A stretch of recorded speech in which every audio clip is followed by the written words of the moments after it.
It's one animal that I don't need to sneak up on. Boo! This extraordinary creature is half blind, half deaf, and this is just about as fast as it can move. It is Joe Biden. It's not exactly an enthusiastic leaf eater. A couple of half-hearted chews and the leaves go straight down to its stomach.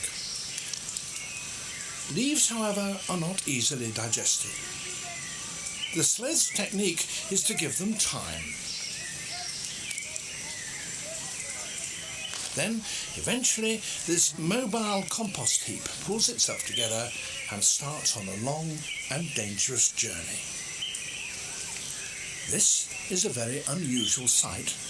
A sloth in a hurry. It wants to defecate, and the only place it's happy doing that, oddly enough, is down on the ground. It only does it about once a week. But why does it come down to the ground to do it?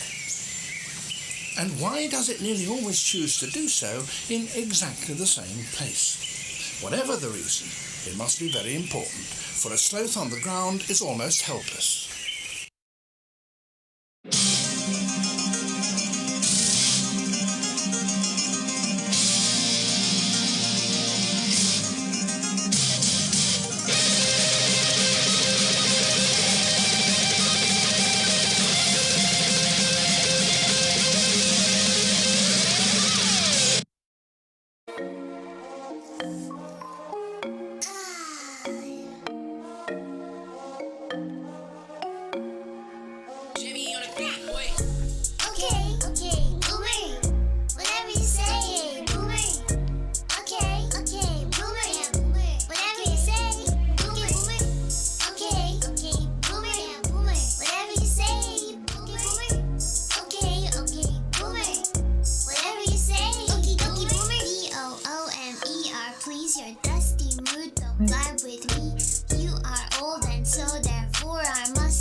We really did start on time tonight, Chanda.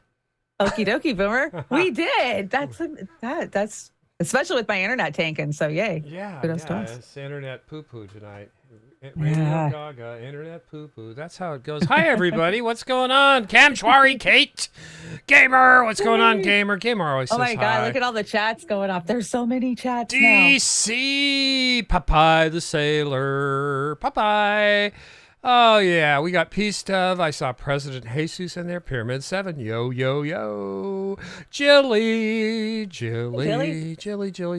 so good having Jilly back. There's Vic. Hey, Uncle Warren, what's going on, Uncle Warren? SFT, how you liking that tea there, SFT? Becca C, good to see Becca. you. Always good to see Becca C. We've got a hell of a deck tonight. We have a hell of a show. There's so much to talk about. There's so much. Too much. You got the rock fans? I do have the rock fan. What's going on? We have, I can't see the rock fan, but I brought my glasses. So, I watched back. I was watching something I did the other day back, and I'm like trying to read the damn rock fan. I look so stupid. Lizzie. Hey, Lizzie. Yay. I had my hoodie on yesterday. Love my hoodie. Let's see. Victory Jen. Welcome. Nautilus. Oh, my God. Already coming in with the Super Ray over on Roar Media. All right. Thank you. Fred Edwards. Thank you, Fred. Does such a great job of getting our streams out. Zoxo, Voxo, Vix is hanging out over here. So is Jim and Kate. Kate's over here, too. We love you, Kate. Hi, everybody. Stephanie Hughes, welcome to everybody who's coming in. I see there's a few people on the Rumble too. They're not, I don't know if they're talking, but Rumble's been growing for us, and so is Rockfin. I'm so happy. Yeah, we're moving up if you can. If you haven't subscribed or DC. followed us on Rockfin, please do, because we're only 100 people away from 14,000 followers on the Fin. So that would be nice to hit that milestone. When we hit 15,000, I'm gonna quit counting. So that's just. Have I said that before? I think. Yeah, I don't know. I don't know. So. We You have, like us. You really like us. Yeah, you like us a little bit because YouTube doesn't like us at all. Yeah, Satire. I know, we totally. It's always satire on this show, even when we're serious. Yeah, so YouTube. We know you love. We know. We our friends over at YouTube just hold us in high revere. Is that what it says? High esteem, I think. High esteem. Beauty and the Boom official Patreon. We are working on the Patreon, and I'm actually on the Patreon hanging out. So if any of our Patreons want to come over there and hang out with me, you know where it's at. So yeah, we're gonna start doing more with the Patreon, and I'm actually over there. Yeah, so. We are trying to do. If I could go a week without feeling like poo-poo, I'd be doing more too. It's been a tough year so far. Oh my God, it's been it awful. Do you guys feel shitty like every day, nauseated, pain, everything? Is it just me? I think they're just poisoning us all. They're just poisoning us all to death. So anyway, Chanda, I think we need to we still have our PayPals if you want to throw some change. Chanda, you're going to go to Istanbul April 11th or no? I would fucking love to go to Istanbul. Are you kidding? That's probably on my top 5 lists of things I really want to see is Istanbul. So you're going to go. I would love to see Turkey. You're going to go see the bowl.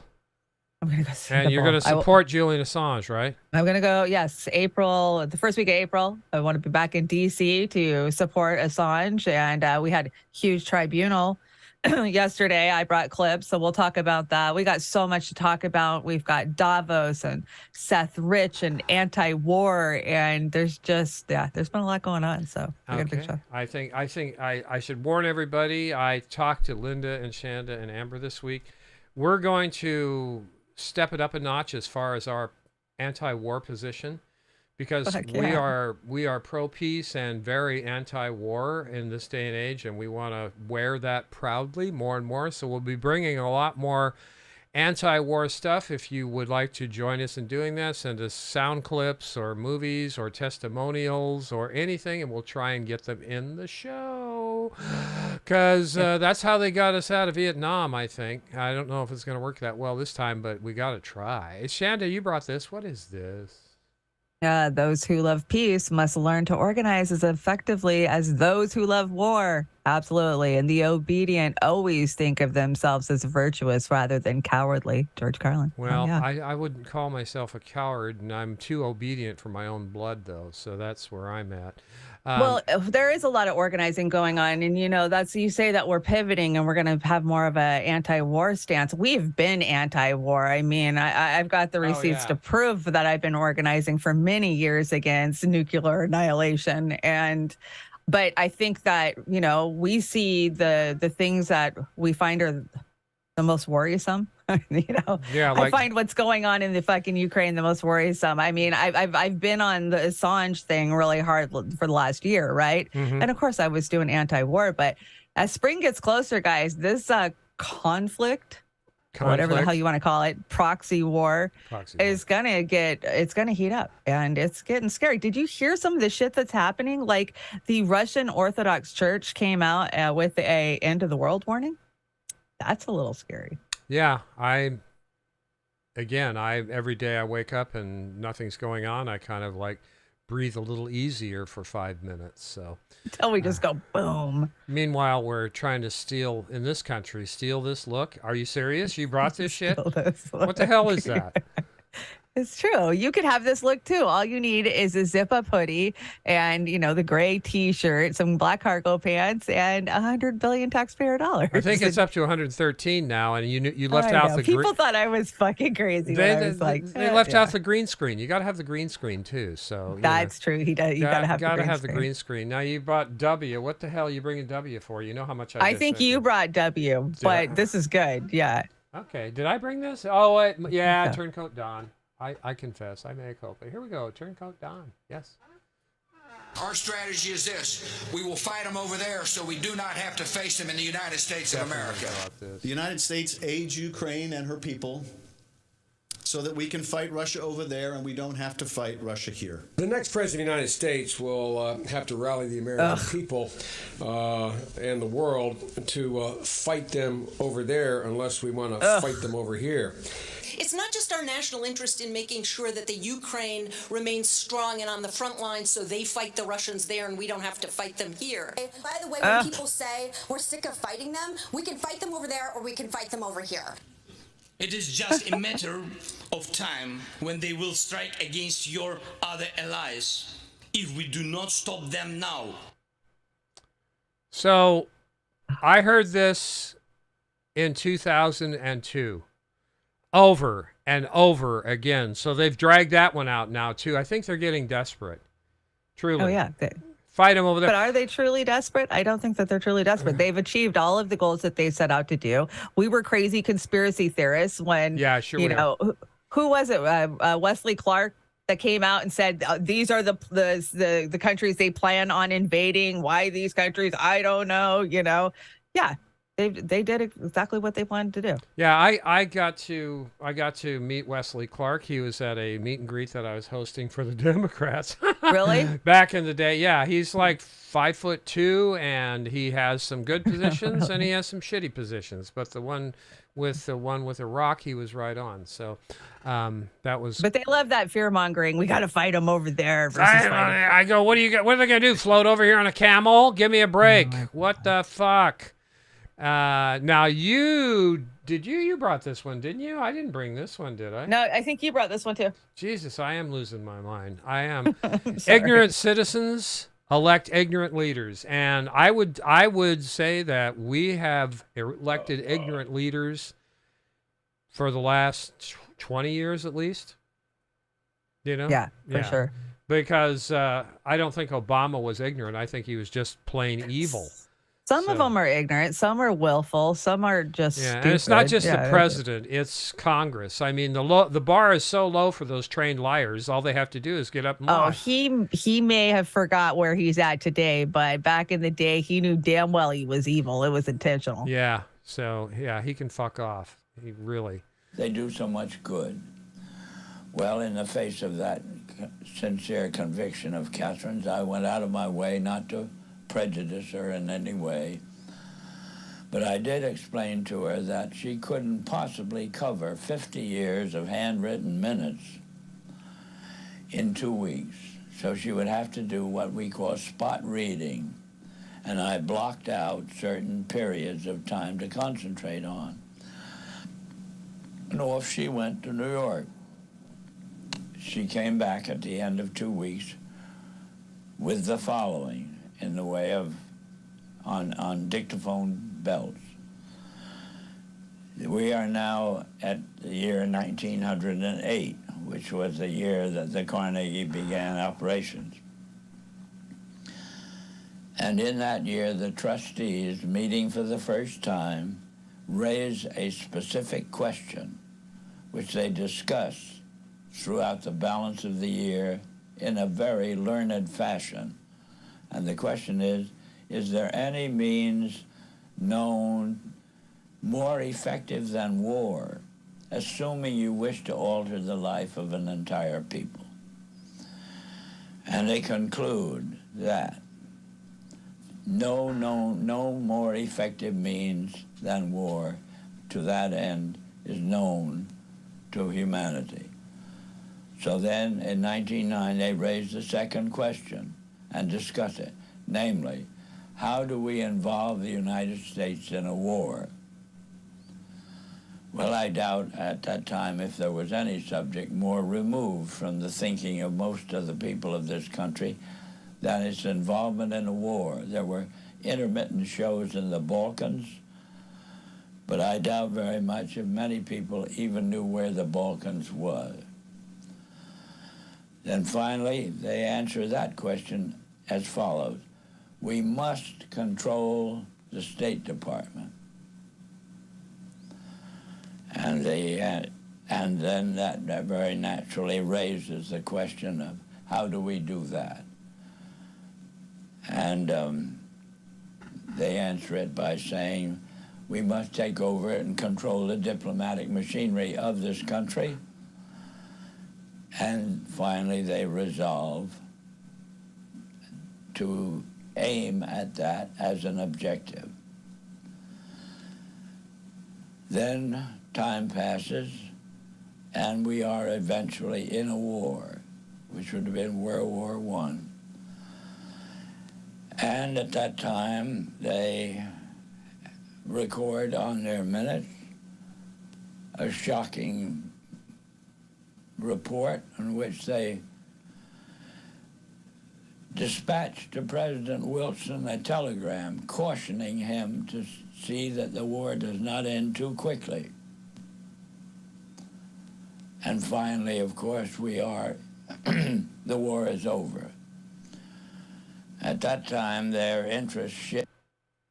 So this is the warnings that we've had for over 100 years about these wars, and we never learn. The military-industrial complex is part of the wealthiest of this planet, the Bezos and the Musks and everything else. No, you've been programmed your whole life to embrace it. We have been told that we were the heroes of World War I and World War II. We came in and we saved the French and the Europeans in World War I, and then in World War II we came to the rescue after they viciously attacked us on Pearl Harbor. I mean, we're told these big Hollywood stories, and it's romanticized by the likes of Tom Hanks with Band of Brothers and Saving Private Ryan, which I fucking love war movies. That's one of my favorite genres, right?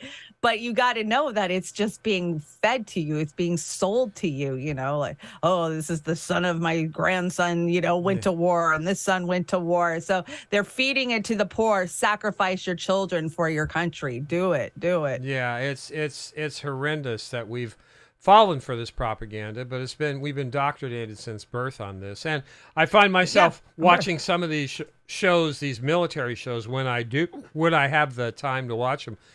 It's just like propaganda. It's military propaganda. It's exactly. And the roles actually, if I were to call it, the bad guys aren't the ones portrayed in the goddamn movies. And that's what blows me away. That being said, we need about 1,000 of Claire Daly's and Mick Wallace's, because they nailed this here today. And they're thank God somebody's there saying they're something. Unabashed at saying it. And it isn't that Bernie tripe either. This is the real shit. Of course, Russia's invasion of Ukraine was a crime of aggression, and in a just world, that crime would never go unpunished. But we find ourselves in a world of our own making. This March marks the 20th anniversary of the horrific crime of aggression against Iraq, perpetuated by the coalition of the willing, including our very own Poland, Estonia, Latvia, Lithuania, Hungary, Bulgaria, Romania, Slovakia, the Czech Republic, Netherlands, Denmark and Spain. I want to see war criminals punished, but after 20 years of impunity for the brigands who wrecked Iraq, the proposal before us is just pure fantasy. International law is upheld by consensus. It either applies to all states equally or it doesn't work. And those before us who move this motion, really the goal is not justice. It's to scupper peace, which is the only way to stop the slaughter now. If you want to put Putin behind bars, fine, but you've absolutely no credibility whatsoever unless you bring Bush, Blair and all his European counterparts with them. Hear, hear. Hear, hear. Absolutely. Absolutely. She exposes the hypocrisy, and you notice all those empty seats in there.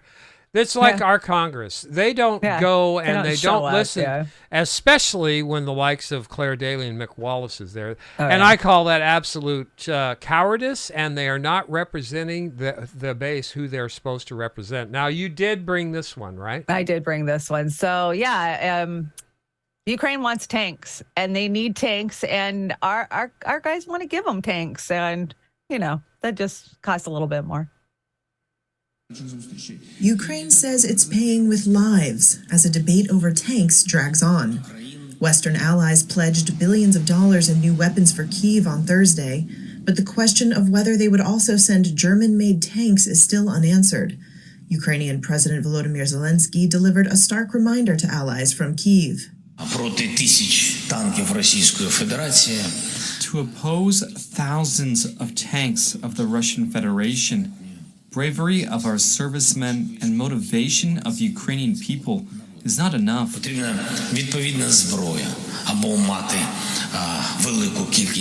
We need weapons. We either need a lot of artillery systems or adequate number of tanks. At the center of the debate are Leopard battle tanks, whose transfer to Ukraine requires Germany's approval. Kyiv says it needs heavy tanks to fend off Russian assaults and recapture occupied land. And NATO's military chief on Thursday emphasized its importance. If you have a tank on the other side opposing you, you better have a tank. So I think it is in terms of matching what the enemy has, it is important for the Ukrainians, and in terms of their ambition to regain their own territory, what was taken from the Russians. Jeez. A tank is an important weapon system. A German government source said Berlin would lift objections if Washington sent tanks as well. Chancellor Olaf Scholz has been reluctant to send weapons that could be seen as provoking Moscow. Military analyst Gustav Gressel says Germany's main fear is nuclear war. The Chancellery is enormously afraid of nuclear war, and they perceive they're the prime target for that. I don't know how this strange perception is carrying about. It sometimes...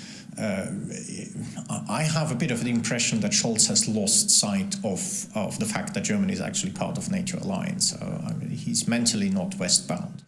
Former Russian president and deputy chairman of President Vladimir Putin's Security Council, Dmitry Medvedev, warned NATO on Thursday that a defeat of Russia could trigger such an event.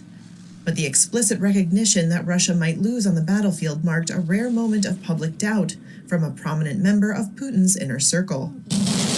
The debate over the Leopard battle tanks will continue in Berlin, where Western allies will be meeting on Friday. They're turning They met yesterday. Turning that whole region into a meat grinder. When are people going to wake up? And it's going to continue, and it's going to get much worse. I mean, right now it's winter, and Russia knows how to battle in winter, and they're kind of like everybody's just, they're moving slow right now, and they're gearing up for that big punch that's going to come in the spring, and that's why they're screaming for tanks now, and they're saying, well, we got to have tanks on our side. But, that argument could be used for every goddamn thing that Russia has, right down to their tactical nukes. Oh, they have tactical nukes. Yeah, you should have tactical nukes. That's just everybody blow everybody fucking up. Yeah. This isn't going to end well. We all know it. You guys know it. This is one of the smartest chats on the internet. So well, Biden's taken some steps to bring peace to the region. Finally, the headline from the Yum Yum this week is Biden taps Bolton for ambassador for peace. Don't you think that's a great move? And Raytheon, Lockheed, Northrop, and General Dynamics, Boeing are rejoicing. So I think that's a good that's a good yum yum. That's a good one. Yeah. You like that yum yum? I mean, don't you think Bolton's perfect for that job? I think why not? Why fucking not? We live in an upside down cartoon world, so why not? I mean, yeah, I know. Well, we like to have a little satire with this show, but this next video is pretty goddamn serious. And it's not made to bring people down. It's made for those who haven't been thinking. Maybe they want to think about stuff. So I put this together with the help of our team, Linda and Chanda. You did a great job. You guys are going to love this. Oz did a good job. But think about it and wait for the last 10 seconds because that'll really open your eyes.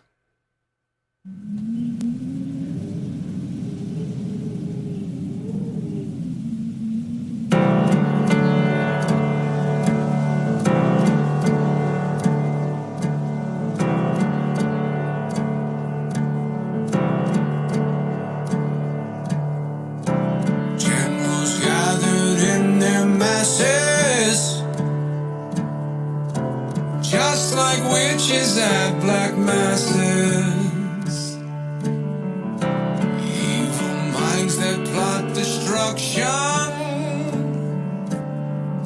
sorcerer of death's construction. In the fields of bodies burning, as the war machine keeps turning. To mankind, poisoning their brainwashed minds. Whoa, yeah!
cities burning. No more war pigs have the power. Hand of God has struck the hour. Day of judgment, God is calling. On the knees, the war pigs crawling, begging mercy for their sins. Satan laughing spreads his wings.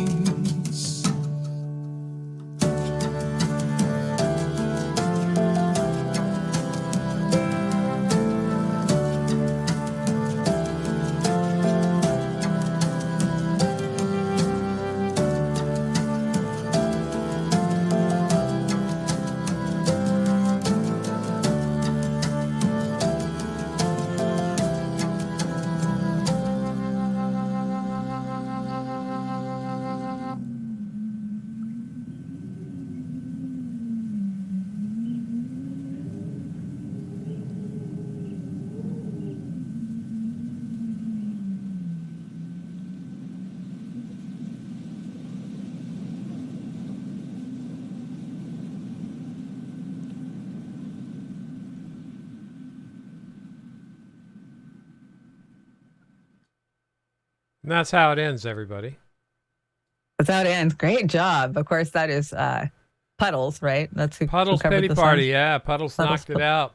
knocked it out, yeah. Is anybody in Congress talking about that? About this is what war is all about? Or are they living in their little... They absolutely act like you're fucking insane to even bring it up. How many times have the people who've brought it up, they're just insane. Like, how dare you even? We have to help the Ukraine. Doesn't matter what it leads to. Snorky, how you doing, brother? Thanks for Hey, that Snark. wonderful email you sent. Snorky, my biggest fear is that the weapons we let publicly know for war against countries don't even compare to the level of horror of weapons we have to use on our own people.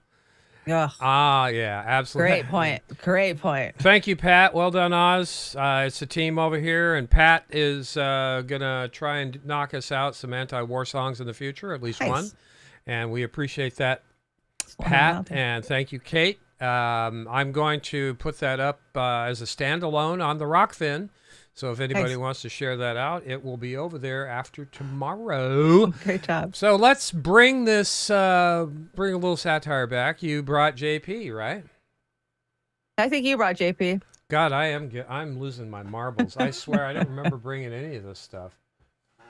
Dude, you'll never believe it. But as you can see here in this ancient Mayan civilization, the king would get countless slaves to just obey him. Whoa. How'd he get him to do that? He'd tell the slaves that he had access to special knowledge that they didn't.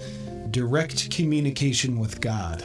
Then he'd tell them that God commands their obedience to the king, or else God will punish them with horrible consequences. Because the slaves didn't believe they had direct connection with God, they couldn't validate or invalidate what the king was telling them. And people just believed him? They sure did. Their fear of the consequences that the king was always scaring them with drove them to be obedient to the king. Were people really that stupid? You'll never believe this, but based on my research back in 2023, there were a few rulers who got countless people all around the world to enslave themselves to their rules. How did they do that? The rulers would say they have special knowledge that the commoners didn't. Knowledge about the climate. And they say that if the people didn't obey them, then the climate would punish them with horrible consequences. And the people just believed them? Yep. The commoners didn't have specialized instruments to observe the climate for themselves to either validate or invalidate what the rulers were telling them, so their fear caused them to be obedient to the rulers. Were people really that stupid back then? They sure were. Dude, and get this. Back in 1692 and 1693, mobs in Salem, Massachusetts went on witch hunts, accusing people of being witches, then putting them on trial, then finding them guilty, and then executing them. Were any of them actually guilty of being witches? Not a single one, but they were relentless in finding them guilty anyway. Were people really that stupid back then? Did you know that back in 2022 and 2023, there was a mob of people going out on a witch hunt? They called themselves the January 6th Committee. They were very intent on accusing one man of grave wrongdoing, and they always professed his guilt. Was that guy actually guilty? Not at all, but they were very relentless on finding him guilty anyway. Were people really that stupid? My research has found that back in the Paleolithic era, there were primitive Neanderthals who actually tried to use square-shaped rocks as wheels. Were people really that stupid? As you can see in this report studying the remains of a primitive human from 2023, this man's DNA showed he had XY chromosomes, yet digital records show he thought he was a woman.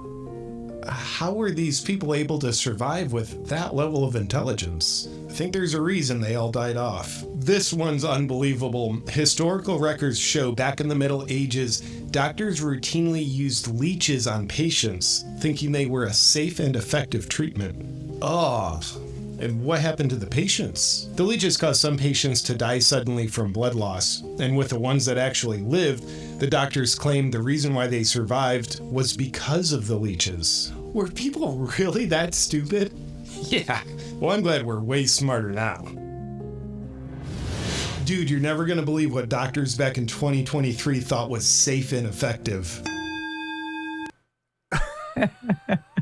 Is it time to make public search?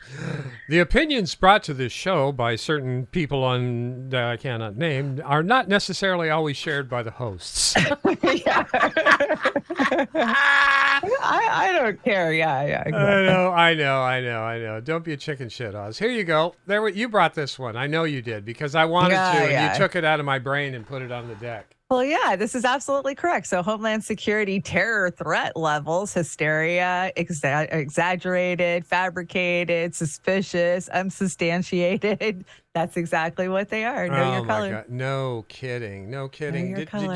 Did you bring a United spot? Of course I brought a United spot. But hey, did everybody see this? Yeah, I'm glad you brought this. You brought this, but I saw it. So yeah, yesterday was the day that he was set when he went to the future, right? Yeah. The very farthest future, yeah. Boy, the writers blew it on that one, didn't they? They did. They did. They don't even have a functioning hoverboard that's worth a shit. Yeah, they don't have a functioning government that's worth a shit either. So that's where we're at. So anyway, stick around, guys. We got Miss Amber King coming in. She's going to be talking about Seth Rich. We're going to talk about Seth Rich. Here we go. Hello? Did anybody lose their secret CIA? I don't think so. How that could possibly happen. How anyone could be that irresponsible. And I thought, what data was in there that may compromise sources and methods? By that I mean names of people who helped or etc. About department heads and their names and then there's these other files that are just like Hunter Biden in the background. Arrayed. Numbers and dates and numbers and numbers. When I count to 3, you drive your car in the lake. 1! Well, Cornpot wasn't bad, dude. People know I take classified documents and classified material seriously. And I did, Dave. And back in those days, you sure things had changed? Oh, God, that was good. I love that. Gary, we're doomed. And we're doomed with people like... And I want to make a correction on that. That was not United Spot. That was E-Trade Love. E-Trade Travel? E-Trade Travel, yeah. Yeah, she's knocking some pretty good ones out there. So I awarded you the meme pick of the week here, Chanda. Thank you. Because Nation of Sheep ruled by dogs and owned by pigs. So I gave you a little ribbon there. It's right on. Thank you. Anyway, go ahead and set up Klaus for us from Memology. Well, we've all seen it. It's this week. It's Davos. So let's go there. We got a couple of things to cover. I've got a Klaus Schwab treat down in the deck that I think you might enjoy. Goody. Very often expressing myself, except now I have to explain why we have chosen this theme. But you never have heard from me political statements or economic statements which are, let's say, in any way influencing political personalities. Bullshit.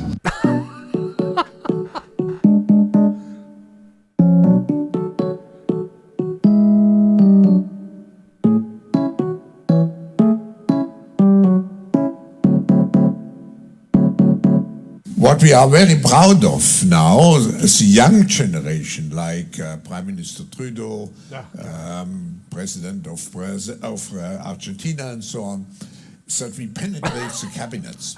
So yesterday I was at a reception for Prime Minister Trudeau, and I know that half of this cabinet, or even more, half of this cabinet, are for our actually young noble leaders of the world economic forum. But you never have heard from me political statements or economic statements which are, let's say, in any way influencing political personalities. Why the fuck you lying? Why you always lying? He's always lying. Jesus, did he say Trudeau is the president of Argentina? Is that what I heard? No, he said, and the president of Argentina. Oh, he and. was trying to list all of them, because there was Jacinda and there, all those leaders that just bow to anything that they want. Yeah, so. Jacinda, she's at the WEF even though she resigned, right? I think so. Yeah. I think so. And I think I brought a clip about her further down in the Yeah, dump. you got her flying around on a rocket there. So Yeah, that's the second best meme of the night. Definitely. What's going on with Greta? Is she missed her acting class this week or what? I don't know why she's doing the whole Illuminati bullshit. But you called me yesterday and I said, did you see the Greta clip from Rebel News, right, where they're interviewing her and she's walking around Davos just giggling at him. And sure as shit, Jimmy covered it today, and he did an excellent job. He asked the same exact questions I was asking. What the fuck is this? This is not a spokesperson. She has nothing to say. Why is she wandering around the town just like giggling at these guys, trying to make them look like they're idiots, but really she's the one who looks like an idiot because she doesn't have anything pertinent to add to the conversation at all. She's a shill. She's a mascot. She's no more than a plush toy that they put out there to, oh, isn't she cute? Yeah, I really wish, I agree with Jimmy I and others that they really should not use her as the face of the movement to, climate. She's not a child either. She's 20 years old. At 20 years old, I had 2 kids and was working my ass off at fucking 2 different damn jobs to pay the goddamn rent. And she's flying around in first class. This generation, man. I don't know. Amber's got to quit sponsoring her trips to Davos. I got to tell you. I know. Is Amber here? Yeah, Amber's here. I want to run this while I get Amber set up in here. Okay, This is Carl Vernon. What do you got going on with Carl Vernon? Well, this is just the contrast. You'll see it. Okay. And in the most wretched conditions, Dorsan is ordered to retrieve the sack he's forgotten. There's an urgency now. The rains make this dangerous work even more risky. And Dorsan's told in no uncertain terms he risks a beating if he messes up again. Dorsan, with Richard beside him, have worked all day. They're 8 and 11 years old. Even this punishing work doesn't guarantee enough for food. Dorsan hasn't eaten for 2 days now. This is what helpless looks like. So Greta's getting carried around by cops or security, and these people are still dying and being murdered over it. Well, and when they ask her if it's a photo op, she just giggles at him. Hi, Amber. What's going on? Hey, Amber. Hey, how are you guys? Ornery. It's another Saturday night. Ornery, tired, beat up, all the above. Typical things. Typical things. What's going on with Did my you? life? Who put the plants in here? Did you put the plants in here? What's this?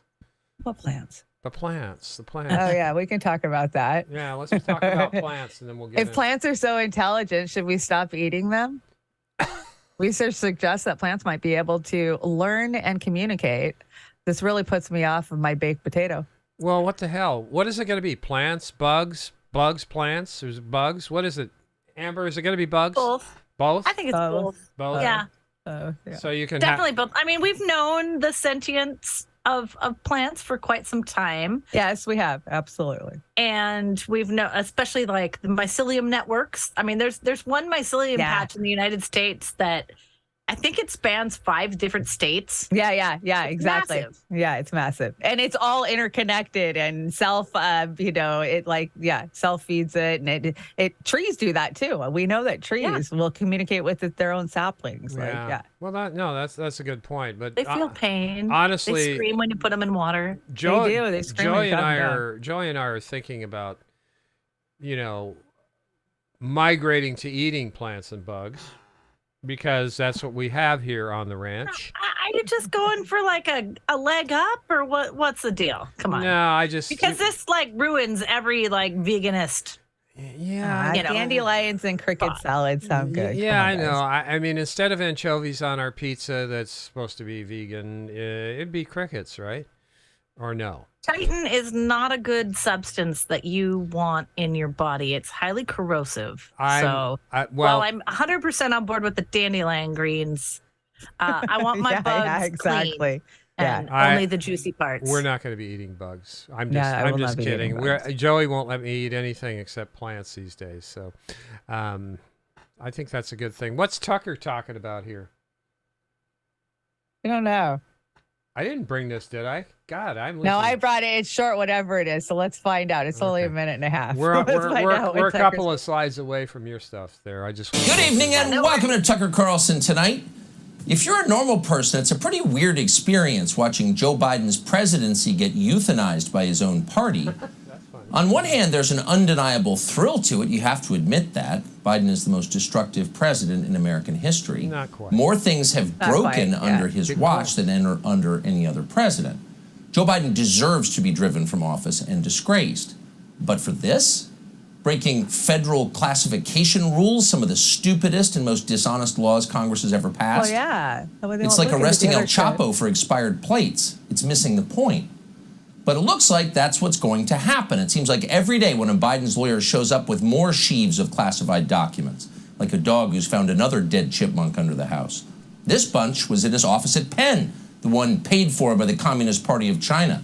These were found next to his sad little midlife crisis sports car in a garage in Delaware, and so on. You keep waiting for the White House physician to announce another document trove has been discovered after a routine colonoscopy. It could happen, because at this point you know exactly where this story is heading. Permanent Washington does not want Joe Biden to run for president again. This is how they're sending that message. Even CNN has decided to become interested in Joe Biden's misdeeds 2 years into his presidency. They're doing segments on how classification laws protect this country from its mortal enemies like Russia. So you know for certain the order has gone out. Biden is done.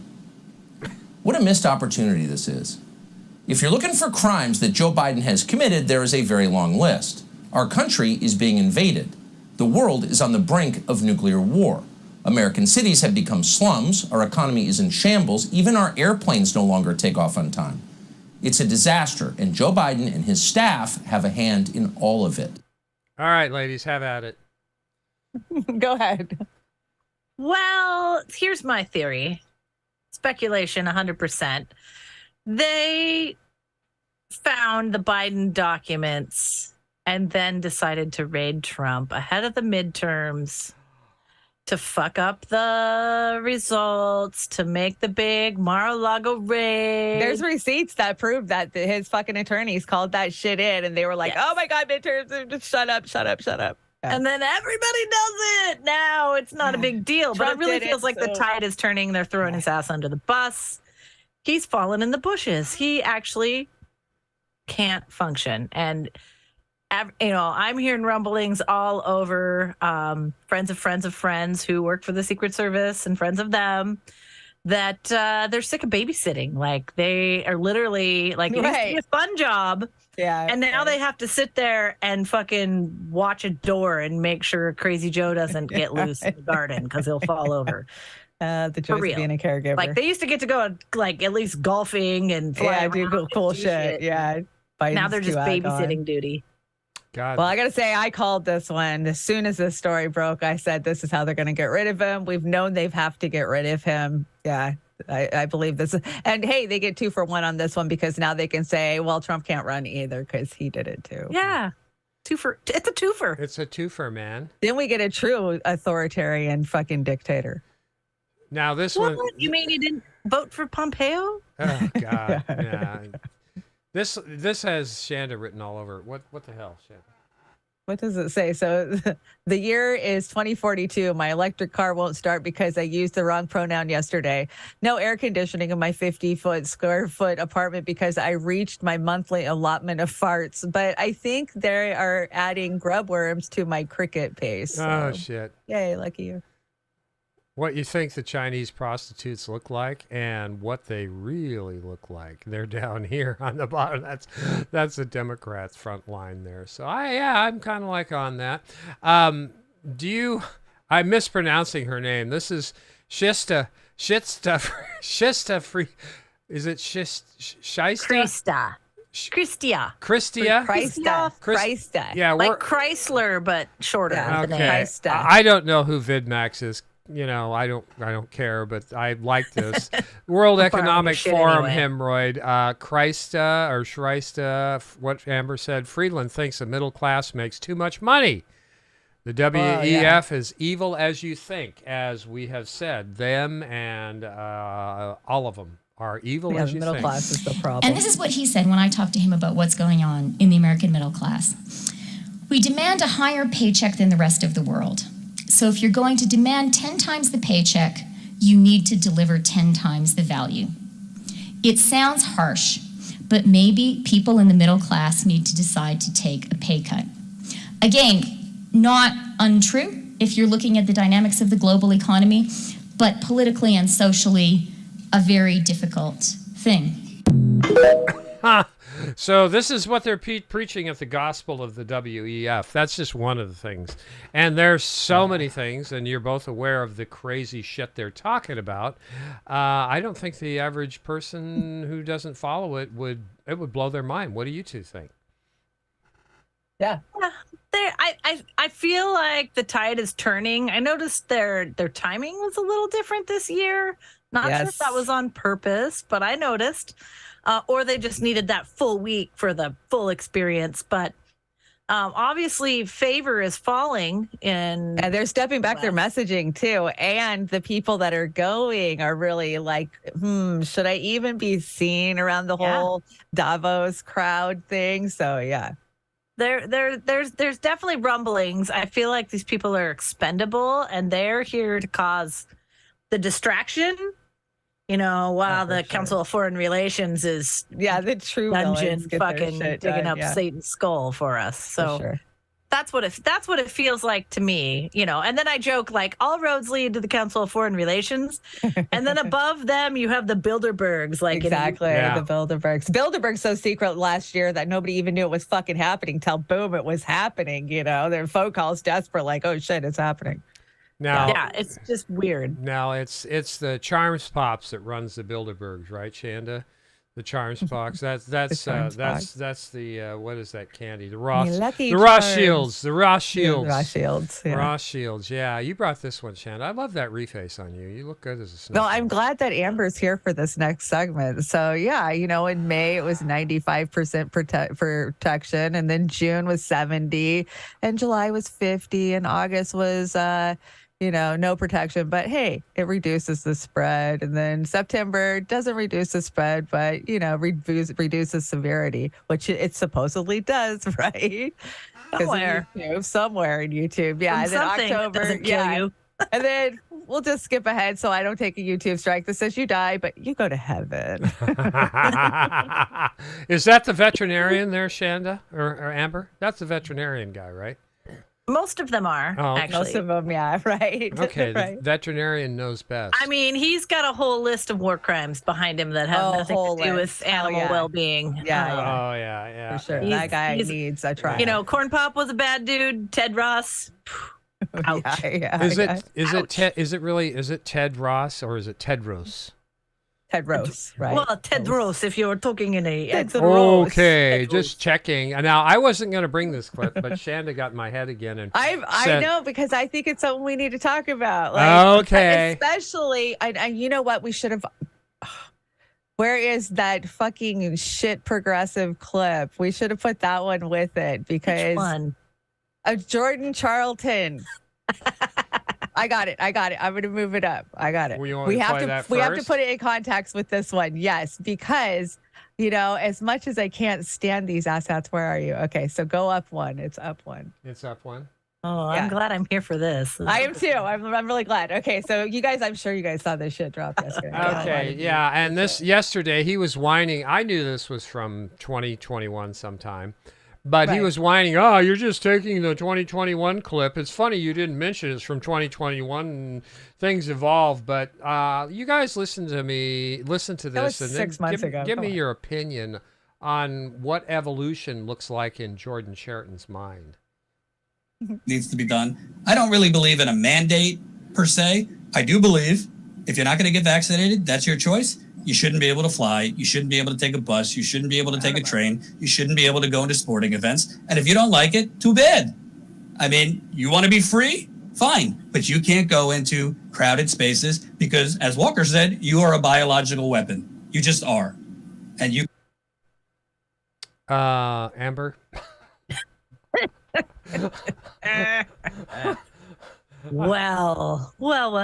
He's not the only one pulling that shit. They know who the weapon is, and it's not any of us. Yeah, remember everybody, vaccines are safe and effective. They can bitch and whine all they want that this is from August, which, remind you guys, that's only 6 months ago.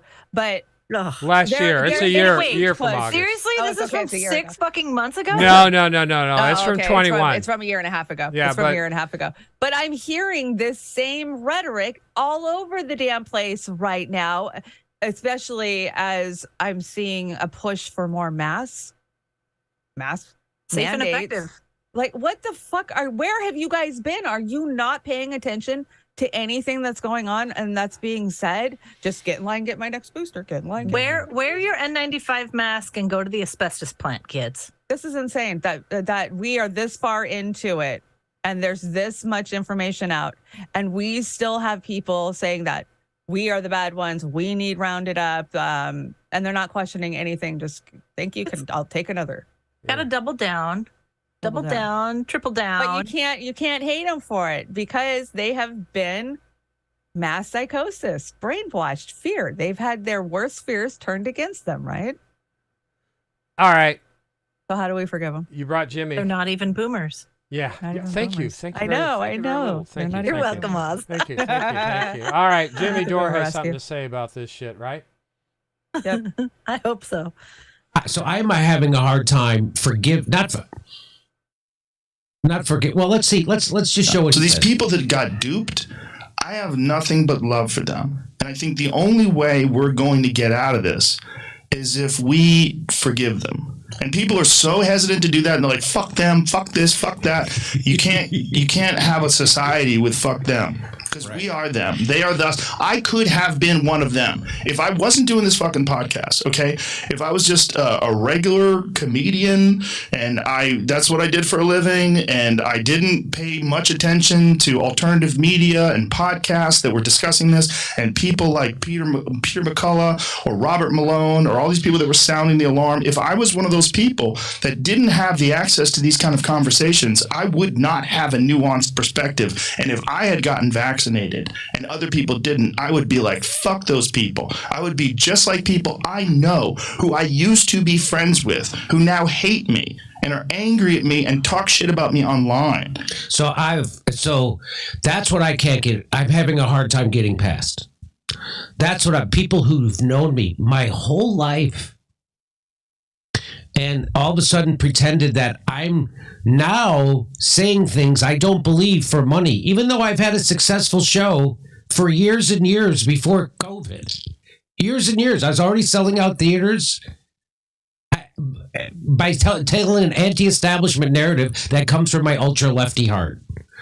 And then people call me all those names and hate me and smear me online. People who've known me my whole life. Now, he says forgive them. I'm having a hard time forgiving them without them asking for forgiveness. And let's listen to the rest of what he says. I forgive them because I would have been like them if I didn't have the access to the kind of conversations that I've had, if I didn't have the kind of mindset that I have, my personality that is just immune to bullshit. I know people can be sketchy. There's sketchy fucking people out there in the world. And the people that haven't experienced that and don't have that perspective, I can understand why they formed the conclusions that they did, because I could have been them. I 100% could have been them. The only way that we can help each other is for people like you and people like me and other people that have had these other perspectives, the Aaron Rodgers of the world, these people that have been demonized, to forgive people. And if we don't do that, we just continue these ideological tribes that battle each other. So that's where that clip ends. I agree with him that, and I've said that. I said that about my friend Graham Elwood when he came on the show to argue for mandates, even though he was wrong on the science and didn't even seem to bother to care to know about it, even when I told him on the show. Now, I've said, I don't hate Graham. I don't have animosity towards him because I could have been him, right? Because I was just as scared as everybody else. They scared the hell out of me. Forgive him? I can forgive the single struggling mom who's really busy, who just did it or was coerced into it to keep her shitty job. I can forgive, random namer Joe Schmo that did it. I can't forgive the people that I think knew better anyway. I can't forgive the people that were hearing the other side of the story and didn't take 5 minutes to fucking look it up. Yeah. That's what I have.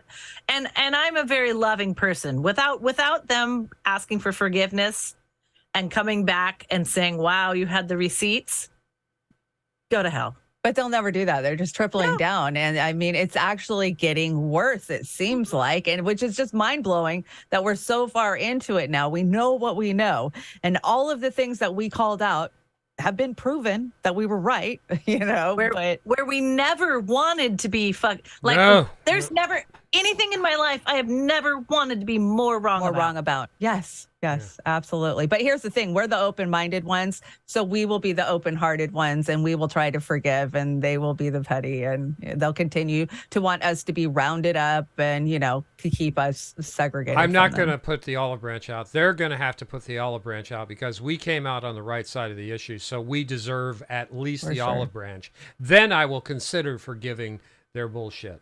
And immunity?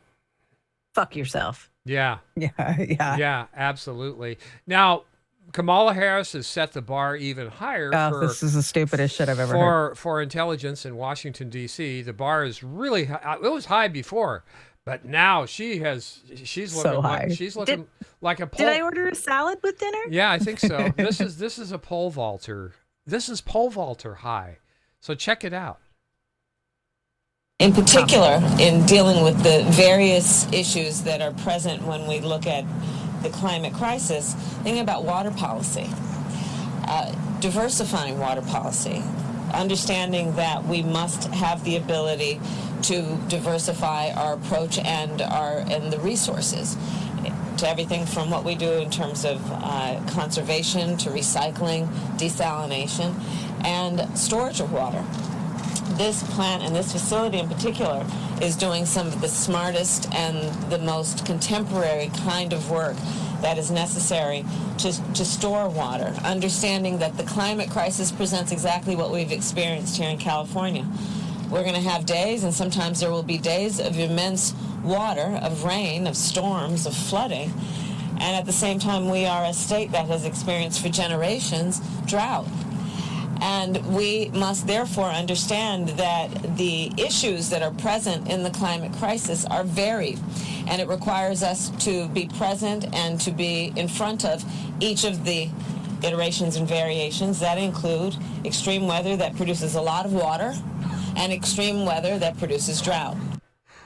I love the part where she broke down how power lines work. They collect the water and it goes to the power line. And did you watch that part? It was like, oh my God, I think Meghan Markle is smarter than this chick. They need to not take her to the cocktail bar before she does these things. That's all I can Can say. we get a Venn diagram up in this bitch? I mean, God. come on. Yeah, totally. We're not talking anything real until those 3 circles come out. Well, one of the smartest guys on the planet had something to say to Kamala on that, and let's listen. What's in your wallet? It's okay. I played a pilot before.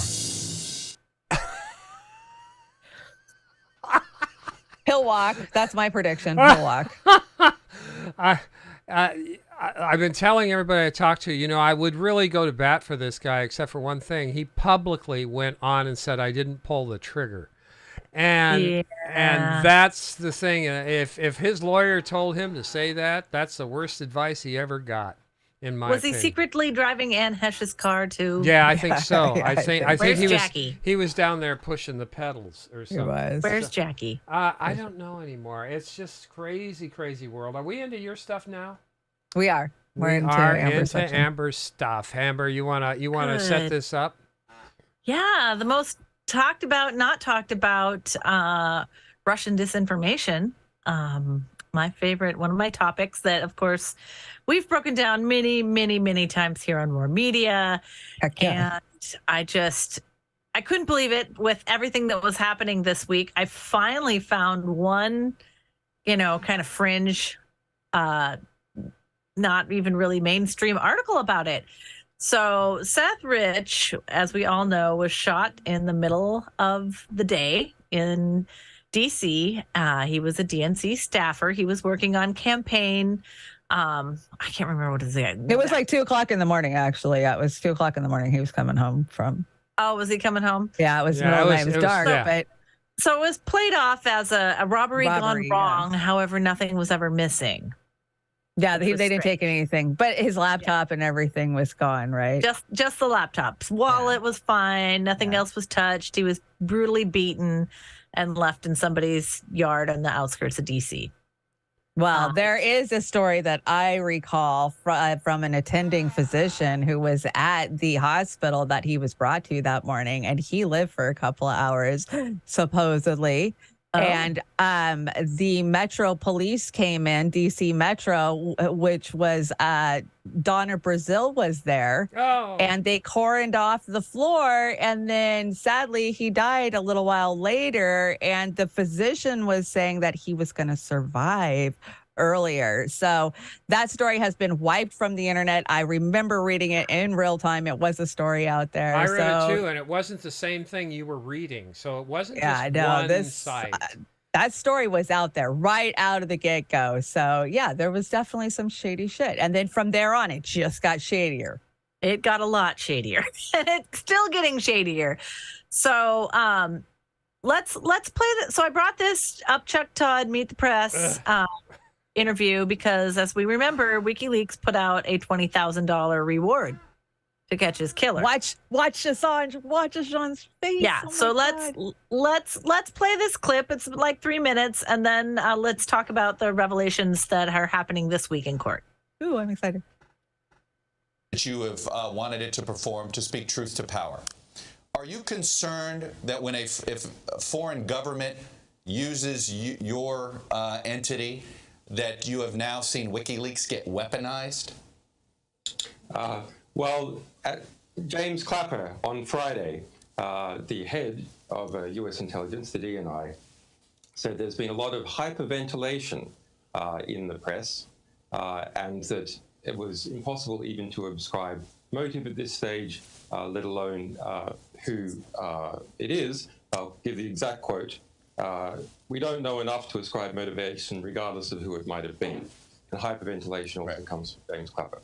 So that's where we're starting in terms of US intelligence. Now, I think it's extremely interesting, however, the Clinton campaign, in order to divert attention from proof that we published that the Sanders campaign was subverted within the DNC, not simply comments within the DNC, but a chain of command issuing orders to push around without attribution fake stories showing that Sanders supporters were violent, amongst numerous other matters, that has been pushed out before the public. And in response, what does the Clinton campaign do? The Clinton campaign tries to take attention away from a very serious domestic allegation about election interference and try and bring in foreign policy. Well, the easiest way, Mr. Assange, the easiest way to clear this up. So concerning. Right. So concerning is that even to the head of the DNI, the Clinton campaign is pulling the government, pulling the state of politics along with it to create an international conflict. Well, let me ask you this, though. This is unusual. But I have to come out and I understand. But the easiest way to clear this up, Mr. Assange, would you be able to say categorically that a foreign government did not hand you this material?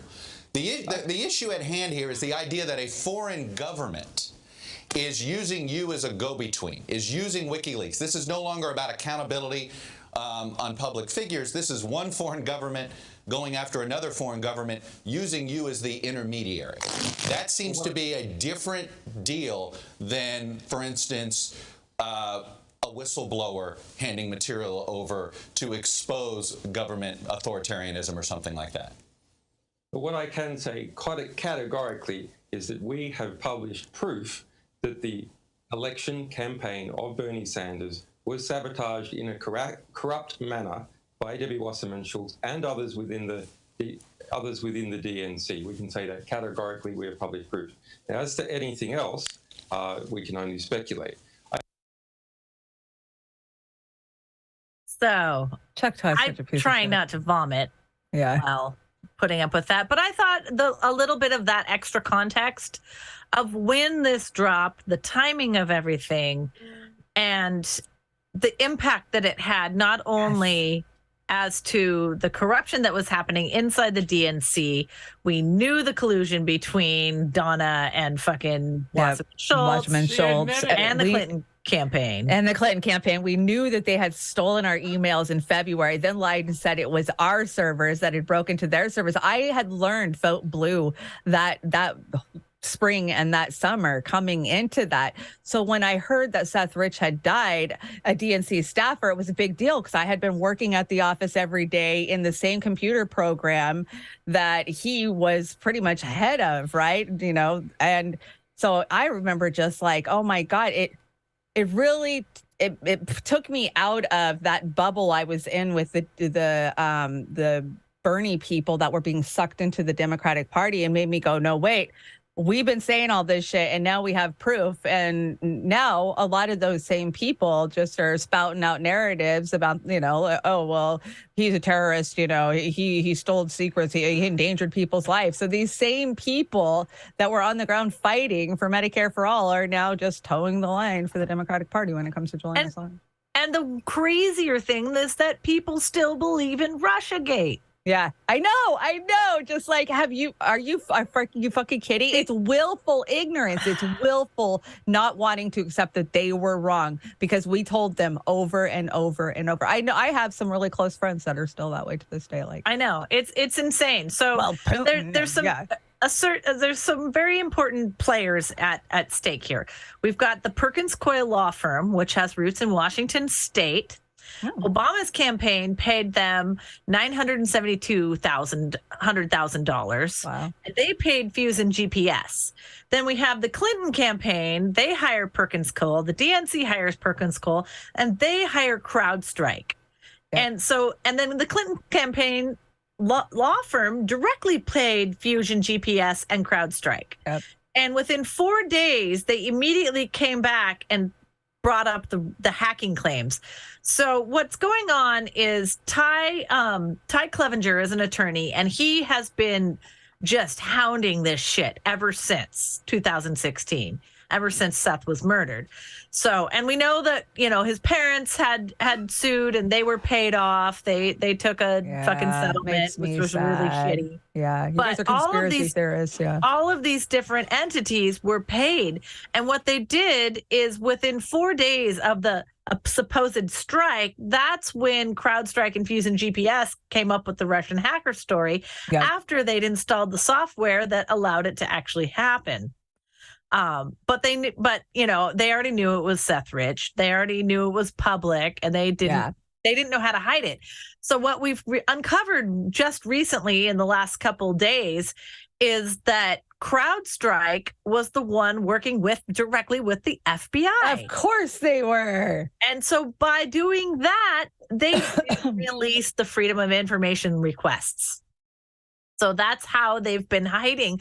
They've been saying, oh, well, it was, public agency record, the Freedom of Information request, it's work laptop are not agency records, according to the FBI, merely because those records are seen as DE. I mean, it's just like on and on and on and on. So we finally, some of these people this is like the 7th or 8th time, but this goes back to Robert Mueller. This goes back. It all goes back to that. It comes down to exactly what Bill Binney has been telling us for fucking years, the download speed. There is a fingerprint. They know, we kept saying, tell us how they hacked it. Oh, well, we've spoken with CrowdStrike and they've assured us that they have the information, but the FBI never actually laid its eyes on the servers that were supposedly hacked. We've been screaming that for 5 years. We've been screaming about this. So this is just another time that it's been reaffirmed what we knew, what we were saying. We're now 100% confirmed. And of course, we had the Belmarsh Tribunal yesterday. Yes, I brought a clip.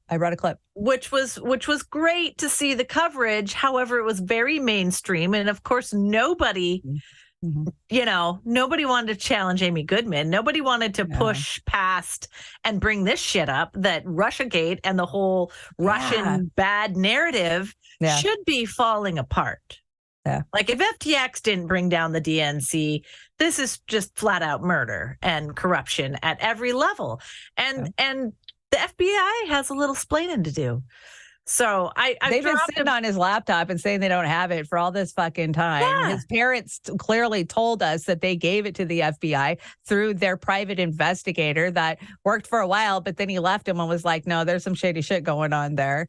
So I'm so glad. But, the Amy Goodman thing yesterday pissed me off. Like, okay, I'll share it because it's Julian Assange and hopefully some stupid, person that has never heard of anything will watch it because Amy Goodman's in it and maybe they'll learn about Assange, but not a big Democracy Now! Fan. And there's so many questions that needed to be asked from some of those people that were up there. Noam, come on, Noam. I know it was frustrating, but I'm glad to see the coverage and anything we can do to get regular people to pay attention. And if they need, serious mainstream news in a building, in a conference room, then there you go. You had it. Exactly. We've got all of these different entities calling for the release. But when we realize the true deception and the fuckery that's been happening at these 3-letter agencies against our behalf, against our organizing efforts, against the truth, against regular people who were telling the fucking truth, it's just maddening. It's absolutely maddening. And so I wanted to pop in, say hello to everyone. I dropped a ton of links in the Rockfin chat. I dropped a ton of links in the Democracy Now! Live stream yesterday because I just kept hammering. I'm like, read this. But you can find more at Seattle for Assange on Twitter if you want to follow additional work that's being done. Of course, we've got the events coming up on the 19th, and we're coalition building again. We're getting a lot of different people, a lot of different groups. We have to end these wars. We have to free our press. We'll never know the kind of shit our government is up to if we don't expose it. Exactly. You want me to run this clip? Yeah, you go ahead and run this clip. This is just a short clip from yesterday's Belmarsh Tribunal for Julian Assange. That order to a higher court, the judge charging with criminal contempt of court, he took his charges to the federal prosecutor in New York, who refused to prosecute me. And then the judge appointed a private corporate law firm to prosecute me in the name of the U.S. government without disclosing the fact that that corporate law firm had Chevron as a client. I was prosecuted in the name of the U.S. government by a corporation. And, when I sort of go through the experience, and I'm so happy to be through that piece of it, although I'm still dealing with a lot from Chevron, but I don't have my ankle bracelet. and I look at what Julian is dealing with, all I can say is it is absolutely vital that we understand the importance of Julian feeling all of our love and energy, and that we continue to spread the word. It is critical. And I will say, as I look at Julian, I met Julian one time, by the way, a few years ago in the Ecuadorian embassy when he was there. But there is something big happening, whether he realizes it or not, through the process of fighting for his freedom. You know, it is a process of consciousness raising around the world. It can be seen as an opportunity to strengthen our freedoms, to strengthen freedom of the press, as is happening. And I just want to point out before closing that there is an increasing corporatization of these types of attacks happening in this country. Just this week in the United States, we had the first police killing of a climate activist in Atlanta. I don't know if folks know about this Cop I didn't City cut project. this. Is this a cut? And Right now. there are now 15 people, by my count, peaceful climate activists. Yep, they're coming for the climate activists. Well, yeah. And I didn't make that cut. You must have put that in there because that is not my cut. I'm losing my I mind. had a Jeffrey Sterling because I really liked what Jeffrey Sterling had to say. So that was Stephen Donziger. That kind of shocked me. I don't know who made that cut, but Not me. It was the Gremlins. So sorry. it was the gremlins in the Yeah, machine. They yeah. want you to know they're coming for the activists. Did you bring this flake? Yes, happy Citizens United Day. Yay. It's been 13 years, guys, that, free speech is protected, political spending as a form of free speech. So Yeah, I went to a party the other night, at least a virtual one, and it was Jacinda's resignation. Yeah. And I was with this crowd, and I reacted the same way.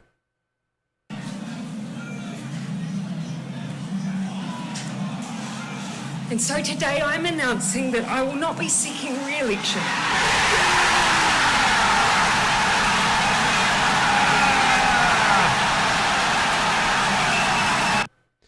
Chanda, did you make that little thumbnail down I there? didn't make that, but it's funny. Oh, it's terrible. If she I don't want to talk about it.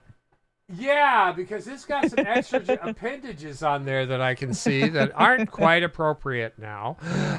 Or maybe they are, because we are after dark. We are after dark. So I'm trying to find where we are. I got lost. don't in the forget shuffle. Joey's Coffee. We still just send us an email yeah. and order it through email, because we're in the process of changing shops. But Joey has Valentine's Coffee, a special Oh, it's so blend. good. Special blend for your significant other. If you want to get something other than chocolates, get her some Joey's Coffee. So that's it is really good. I love the Valentine's. It's got a chocolatey hint to it. It's yeah, very it good. does. It's got that bent to it. It's really, really good. So moving right along. Now, what's this gentleman's name? He's the Avengers guy. Studies have shown that intelligent people swear more than stupid motherfuckers. I think that's fucking right on, don't you, Chanda? Yeah, but it's spelt wrong, so Yeah. it's an even cussing. Yeah, I don't know. love it. I love it. I love it. I'm not going to run a Sabby Sab segment tonight, because what I would like you to do, if you'd be so kind, go over to Sabby Sab's podcast and check it out. She did a terrific interview with Shama Sawant, and she explained why she's not running for election. And as usual, Sabby knocked it out of the park. Great, thoughtful, well-parsed questions. They had a very articulate conversation, and we gleaned a lot from that conversation. So thank you, Sabby Sab. Yeah, okay. And I did send her a message. She's up to 29.2.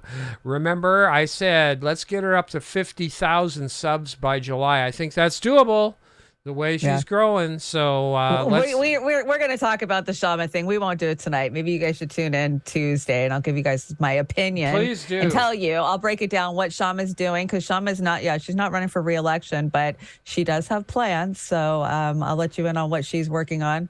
and decide if you think it's worthwhile or not. There's kind of, some people think what she's doing is good. Some people are like, it's a waste of time. So Yes, and that's about it. Trailer Park Pundit, Tuesday at 10:05 a.m., correctly? Tuesday. Correct? Yeah. Right after AM Wake Up with Pasta and Steve. Yeah. Here we go. This is something that you can toot your horn about, right? Okay. We told you so. We told you so.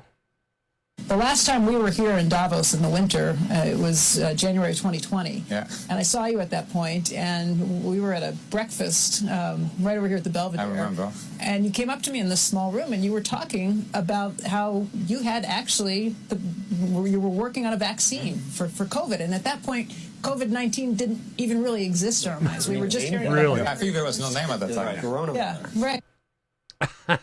They were working on a COVID. Did they admit it? Did We they were working admit on it. Oops. And it did exist. It did exist. And lots of people in our country had it at that time, February of 2020. It was actually here in 2019. Well, they're going to say, oh, Chanda Oz, you guys are full of shit. There is very good. No, there's a ton of reporting out there that backs that up. Seattle, the Seattle Times. I think it's the Seattle Times that put it out there that they tracked it all the way to like September. Yeah. Because remember, we were the first major city to have it. Yeah. Well, Seattle was. Yeah, major city. It was up in Bellingham at the nursing home. Exactly. That's what they're saying. It had been running through those nursing homes. I had it in December, so I know damn well. Yeah. But yeah, we knew, and we reported that too, because we were on the air reporting the whole way. Like they got a vaccine, they engineered this. And, yeah, we knew that Trump had warp speed going on. I didn't know he had time travel speed going on. So actually, I did know he had time travel speed because I've never told you the crazy conspiracy theory about Trump and a time machine. Someday I'll have to tell you about that. Oh, Jesus Christ. I got horrible visual over that. What's this? You got is Biden pole dancing here or what? Pole dancing. Yeah, this is your United spot for the night. Okay. Okay. Hello, Joe. Ooh, very good. Man, Chris Hansen, I knew it. I knew I shouldn't have come up here. I'm sorry, man. I even said to myself, I said, Joe, don't you go in there. What? Are the cops outside or what? Can I please go? I promise I won't do it again. I wasn't going to do nothing, I swear. I didn't even know how old she was. I mean, we were just going to eat pizza and watch cuties. Mr. Fake President. Yeah? Are we in a recession? Look here, Jack. I got 2 words for you. Slightly. But that's only one word. Allegedly. Hey, is recession good or bad? You don't know? Know what? If a recession is good or bad? That's actually a good question. Hey, Obama, is recession good or bad? How much money do you owe Ukraine? A lot. Mr. Fake President. Yeah? How's Hunter? Oh, he's doing great. My son's a good boy. I mean, he just wants to paint, waste stuff, write books, and make videos. He's going to be the next president of China. What about the gun? When you say gun, are you saying that my birthday is the same day as I was born? Mr. Fake President, what about the crack? Crack? What crack? Hunter's crack? Well, I mean, I've seen it, but I don't look at it. You don't look at Hunter's crack? No, I mean, I did when I changed his diapers and, in the shower with Ashley, but I haven't seen it recently. What about the 94 crime bill?